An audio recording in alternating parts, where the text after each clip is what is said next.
一日之內，一個商場中停，一個狂風雷暴嘅海面，一邊係小朋友爭用遊戲設施，最後演變成3名成人被捕；另一邊係紅色暴雨，警告之下，一名漁民喺真操上昏迷，送院後不治。兩個場景相隔好遠，卻同樣令人心頭一緊。原來一個情緒失控嘅瞬間，同一次被輕視嘅天氣警號，都足以令平凡一日突然變成所有人最唔想見到嘅結局。究竟呢兩宗發生喺香港嘅事件留低咗咩警號？先講觀塘 APM， 據警方初步調查，8月26號下午約4時44分，商場中庭遊戲設施區2名幼童疑因使用設施起爭執。據公開片段所見，現場本來只係小朋友之間嘅小摩擦，後來一名68歲女子涉嫌推撞同掌摑一名5歲女童，女童跌倒，右臉紅腫。之後雙方成年人衝突升級，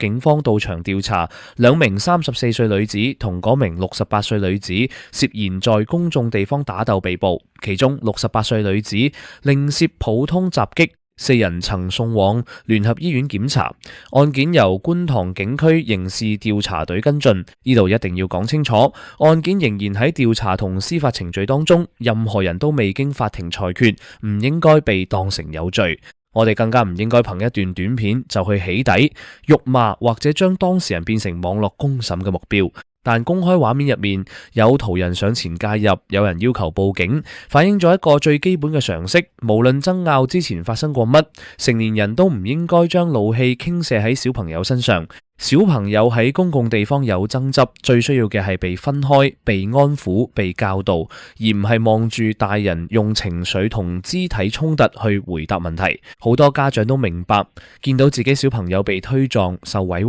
心口一定好似着咗火。但真正困難嘅，正正係嗰10秒鐘，你係即刻衝出去放大火頭，定係先拉開距離，保護孩子，交俾商場職員或者警方處理。保護孩子唔係代替孩子打贏一場架，而係俾佢見到，就算嬲到極點，成年人仍然可以守得住界線。真正做到冷靜，唔係吞咗委屈，而係先帶走自己孩子，叫商場職員協助，記低時間同位置，等警方到場處理。呢種做法未必最解氣，但可以將下一個傷害風險壓低，亦俾小朋友明白有分歧唔等於一定要分勝負。否則，本來只係一個玩具，一次排隊，最後可能變成送院、被捕，甚至令2個家庭都留下好難抹走嘅陰影。鏡頭再轉去將軍澳。8月27號朝早，香港正受猛烈驟雨同雷暴影響，天文台喺凌晨5時05分發出紅色暴雨警告，到上午9時10分先改發黃雨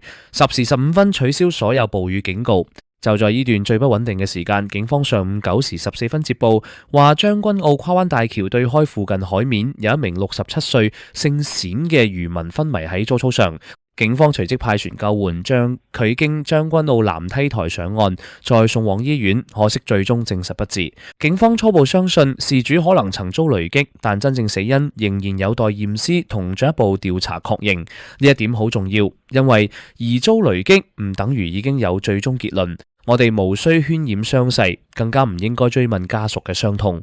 但當日嘅天氣環境的確值得每一個人記住。由8月26號夜晚到27號中午，報道指香港錄得超過5000次雲對地雷擊。5000下閃光唔係遙遠嘅氣象數字，而係天空不停咁拉響警報，海面、空曠位置、金屬設備旁邊都唔係可以靠搏一搏去面對嘅地方。對好多以海為生嘅人嚟講，停工未必只係一個安全選擇，背後仲有生計壓力。正因為咁，天氣警告先更加唔可以被當成普通通知。家人、船主、同行同政府部門嘅預警資訊都應該成為一條更快、更清楚嘅安全網。喺雷暴同紅雨影響期間，留意天文台最新警告，避免海上作業同遠離空曠水面，唔係膽小，而係為自己同等緊你返屋企嘅人多留一條退路。要再講多一次， APM 衝突同將軍澳漁民事故係同日發生嘅2宗獨立事件，